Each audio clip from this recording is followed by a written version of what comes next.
60 plus শুনতে কিন্তু খুব ইজি শোনা যাচ্ছে এবং আমি খুব ইজিলি তোমাদেরকে বলতে পারছি গুচ্ছে কিভাবে তোমরা 65 প্লাস পেতে পারো, কিন্তু এটা আসলে সবচেয়ে টাফেস্ট একটা কাজ। ঠিক আছে, সায়েন্সে যারা রয়েছে বিশেষ করে, ঠিক আছে, সায়েন্স এবং তোমাদের আর্টস যারা মানবিকের জিকে পরীক্ষা যখন জিকে তোমার দাগাবাই এই বিষয়ে দেখতে পারবা যে তোমাদের সায়েন্সটা বেশি ঝামেলা হয়, যে তোমার প্রশ্নগুলো একদম ঘিজিবিজি মানে একদম হিজিবিজি থাকে। ঠিক আছে, তুমি যে রাফ করবা, তোমার কোনো এক্সট্রা পেজ দেওয়া।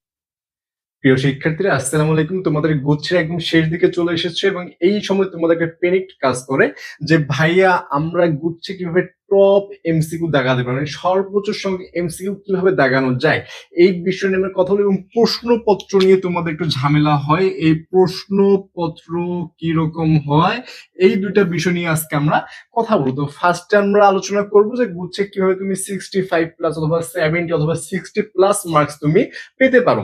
এর আগে তোমাকে একটু বলে রাখি যে ভাই 60 প্লাস মার্কস আমি যদি ধরে নিই যে 60 প্লাস, এই 60 প্লাস শুনতে কিন্তু খুব ইজি শোনা যাচ্ছে এবং আমি খুবই ইজিলি তোমাদেরকে বলতে পারছি যে গুচ্ছে কিভাবে তোমরা 65 প্লাস পেতে পারো, কিন্তু এটা আসলে সবচেয়ে টাফেস্ট একটা কাজ। ঠিক আছে, কেননা তোমাদের গুচ্ছে 50% মার্কস প্লাস পেলেই তোমাদের সাধারণত চান্সটা হয়ে যায়, সেখানে তুমি আরো 65 প্লাস বা 70 মার্কস পাওয়া, এটা কিন্তু তোমার টপ দিকের একদম সিরিয়াল চলে যাবে। এটা খুবই কঠিন একটা কাজ এবং কঠিন বললে ভুল হবে, তোমাদের চেষ্টা করো তাহলে পারবা।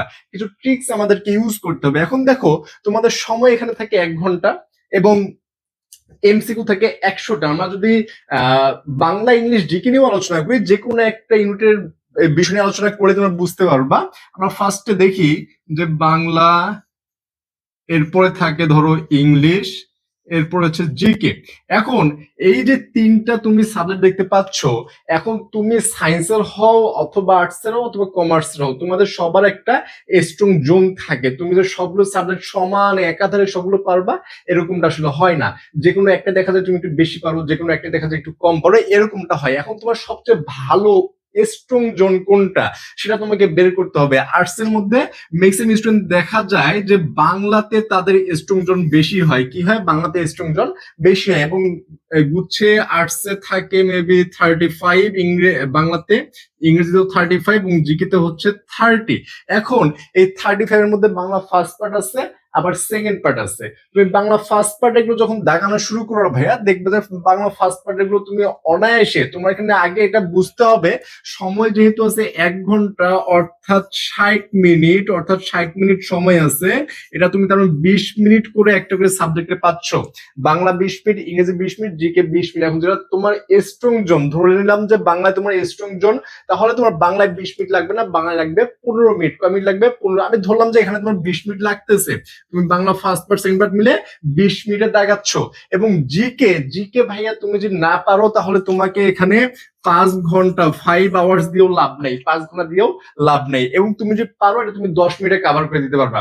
এটা পসিবল। এটা শুনতে কিরকম জানি লাগতেছে না, তবে এটা পসিবল। তুমি যদি পারো জাস্ট তুমি এটা দাগাবা, অন্য কিছু না ভাই। এখানে তোমার কোনো ক্যালকুলেশন করতে হবে না, কোনো সমীকরণ খাটাতে হবে না। এই জন্য জিকে যারা পারে তারা ইজিলি অনেকগুলো কাইট করতে পারে, যারা পারে না তাদেরকে অনেকক্ষণ টাইম এখানে ওয়েস্ট করেও তারা পারে না। এবং গুচ্ছের জিকে আমি যদি একটু কথা বলি এই জিকেটা নিয়ে, জিকেটা আসলে কিরকম হয়, এখানে তোমার মৌলিক জিকে থাকে, তারপর তোমার কিছু বিজ্ঞান সম্মত যে জিকে এগুলো থাকে, তারপর তোমাদের গ্রুপ ভিত্তিক যে সাবজেক্ট থাকে এই সাবজেক্টের জিকে থাকে, এবং বাংলাদেশ আন্তর্জাতিক তো আছেই। এই যে কম্বাইন মানে একটা জিকের মধ্যে তোমার 4-5টা টপিক থেকে প্রশ্ন আসে, 4-5টা বিষয় থেকে, এরকম হয়ে যায় ব্যাপারটা।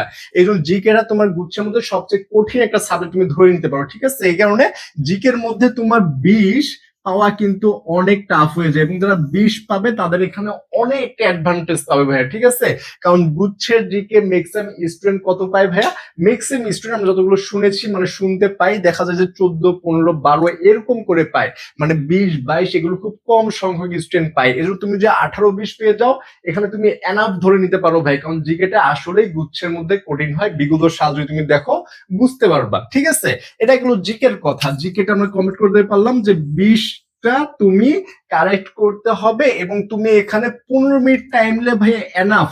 15 মিনিট যে টাইম নাও তোমার এখানে এনাফ হয়ে যাবে। ঠিক আছে, এবং এরপরে দেখো ইংরেজি, ইংরেজির মধ্যে কি হয়, ইংরেজির মধ্যে সেকেন্ড মানে তোমার যে গ্রামাটিক্যাল পার্ট থাকে এটা থাকে এবং মেমোরাইজিং পার্ট থাকে।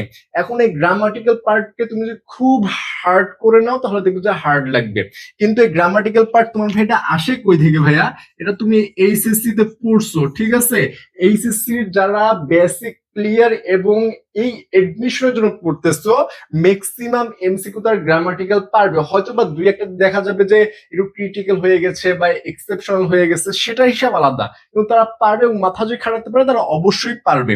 এই 35টা এমসিকিউর জন্য তুমি এখানে টাইম রাখতে পারো 25 মিনিট ভাইয়া, ঠিক আছে? 25 মিনিট টাইম রাখতে পারো, 25 মিনিট এখানে এনাফ। তোমার কিন্তু মাইন্ডে সেট করে নিয়ে যেতে হবে যে কোনটার মধ্যে তুমি কত টাইম রাখতেছো।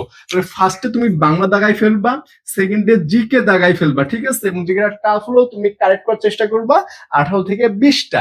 এবং ইংরেজিতে যখন আসবো ভাইয়া, ইংরেজির এই যে তুমি 35টা দেখতে পাচ্ছ, ঠিক আছে? 35টার মধ্যে তুমি গ্রামাটিক্যাল পার্ট এবং মেমোরাইজিং পার্ট, এর মধ্যে তুমি যদি 20টা প্লাস করে ফেলো ভাইয়া, কয়টা? 20টা যদি প্লাস করে ফেলো তাহলে দেখো তো ভাই কত হচ্ছে, 20 20 40 হচ্ছে। আর তোমার এখানে জিকে যদি 20 পাও, তোমার কিন্তু 60 হচ্ছে ভাই। কত হচ্ছে? 60 হচ্ছে। এবং তোমার টাইম ম্যানেজমেন্টটা দেখো ভাইয়া, টাইম ম্যানেজমেন্টে একদম কারেক্ট ওয়েতে হবে। তুমি যদি এখানে কম বেশি টাইম করো, লাস্টে যে কিন্তু আর এমসিকিউ তুমি দেখে শেষ করতে পারবে না, এটা একটা আফসোস থেকে যাবে যে আমি না পারতাম বাট এমসিকিউ লাস্ট পর্যন্ত দেখে যেতাম, এটা তুমি শেষ করতে পারবে না। এই জন্য ফার্স্টে তুমি বাংলায় নিবা, সেকেন্ডে জিকেতে নিবা, এবং ইংরেজিতে একটু টাইম তোমার বেশি লাগবে এবং ইংরেজিটা লাস্টে রাখবে। কিন্তু টাইম তোমাকে ধরে রাখতে হবে যে আমি 25 মিনিট ইংরেজিটা শুধু দাগাবো, ঠিক আছে? তাহলে তুমি এইভাবে যদি দাগাতে পারো, তাহলে তোমার ইনশাল্লাহ একটা ভালো কিছু আশা করা যায়। এবং প্রশ্নপত্র নিয়ে যে আমি বলেছিলাম, এই প্রশ্নপত্র ব্যাপারটা কিরকম, এটা জাস্ট তোমাদেরকে একটু করে বলে দেই। তোমাদের সায়েন্সে যারা রয়েছে বিশেষ করে, ঠিক আছে, সায়েন্স এবং তোমাদের আর্টসে যারা মানবিকের জিকে পরীক্ষা, যখন জিকে তোমার দাগাবাই, এই বিষয়ে দেখতে পারবা যে তোমাদের সায়েন্স এটা বেশি ঝামেলা হয় যে তোমাদের প্রশ্নগুলো একদম ঘিজিবিজি, মানে একদম হিজিবিজি থাকে, ঠিক আছে? তুমি যে রাফ করবা, তোমাকে কোনো এক্সট্রা পেজ দেয়া হবে না, ঠিক আছে? তারপর তুমি যে আবার প্রশ্নে রাফ করবে, এটা দেখলেও দেখা যায় অনেক সময় স্যাররা কিছু বলতেছে, কারণ এটা মানে রাইট ওয়ে না, ঠিক আছে? এই জন্য তুমি এখানে যা করতে পারো, এবং তোমাদের যদি প্রশ্ন খুবই হিজি বিজি, দেখবা যে তুমি জাস্ট চোখটা যদি একটু উপরের দিকে তোলো, তুলে আবার চোখটা ওখানে দিবা, দেখবা যে তুমি আর প্রশ্ন খুঁজে পাচ্ছ না, এরকম হয়ে যায়, ঠিক আছে? তো এই কারণে তুমি যেটা করতে পারো, যেহেতু তোমার রাফ করার পেজ নাই, তুমি এখানে করবা কি, যে তুমি একটা পেন্সিল রাখতে পারো, একটা পেন্সিল নিয়ে যাবা, এবং একটা হচ্ছে বড় ইরেজার, ঠিক আছে, বড় রাবার নিয়ে যাবা। তাহলে কি হবে ভাইয়া, পেন্সিল দিয়ে এই যে প্রশ্নের ফাঁকে ফাঁকে একটু করে জায়গা পাবা, এখানে তুমি রাফ করে আবার মিশাই ফেলতে পারবে। এবং সায়েন্সে যারা আছো তারা তো সবাই বাংলা ইংরেজি জায়গা পানা, যে কোনো একটা সাবজেক্ট তুমি আহ বাদ দিবা, সেই সাবজেক্টের উপরে প্রশ্ন কিন্তু তুমি রাফ করতে পারবে, এবং রাফ করে তুমি মিশে দিলে তাহলে তুমি রাফটার জন্য একটা স্পেস এখানে পেয়েছো, এবং এটা তোমাদের জন্য একটা ভালো দিক হবে, ঠিক আছে? যেহেতু তোমাদের এখানে আলাদা কোনো পেজ দিবে না।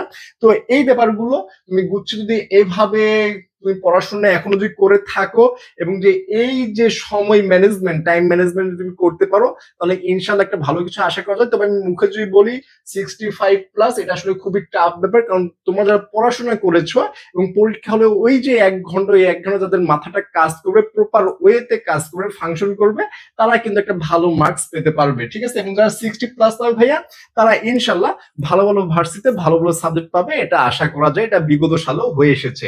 এখন তোমাদের জন্য একটু অ্যানাউন্সমেন্ট দেই যে এইচএসসি 26 এবং 27 যারা রয়েছে, এবং জিএসটি সেকেন্ড টাইম, এবং তোমরা যারা এখনো ভিডিওটা দেখতেছো, তোমাদের ওয়ান শট এখনো ক্লাস চলছে, তোমরা চাইলে এনরোল করে ফেলতে পারো। এবং এনরোল করতে চাইলে এই যে আমাদের ফেসবুক পেজ রয়েছে আমাদের পাঠশালা, অথবা আমাদের যে হোয়াটসঅ্যাপ নাম্বার রয়েছে 01720828052, এই হোয়াটসঅ্যাপে তোমরা নক করে বিস্তারিত জেনে তোমরা এনরোল করতে পারো, অথবা তোমরা ডিরেক্ট ফেসবুক পেজেও কিন্তু তোমরা নক করতে পারো, ঠিক আছে? এইচএসসি 26 এবং 27 তোমাদের জন্য ক্লাস চলবে, এবং জিএসটি সেকেন্ড টাইমে যারা রয়েছে, গুচ্ছ পরীক্ষার পরেই তোমাদের ক্লাস শুরু হয়ে যাবে, এবং এখানে তোমরা 50% ডিসকাউন্টে ভাইয়া এখন এনরোল করতে পারবে, ঠিক আছে? 50% ডিসকাউন্টে। তো সবার জন্য শুভকামনা, এবং এই যে কথাগুলো বললাম একটু মাথায় রাখিও, পরীক্ষার দিন কাজে লাগবে, ঠিক আছে? সবার জন্য দোয়া এবং শুভকামনা থাকলো। দেখা হবে নতুন কোনো ভিডিওতে। Tata, bye bye.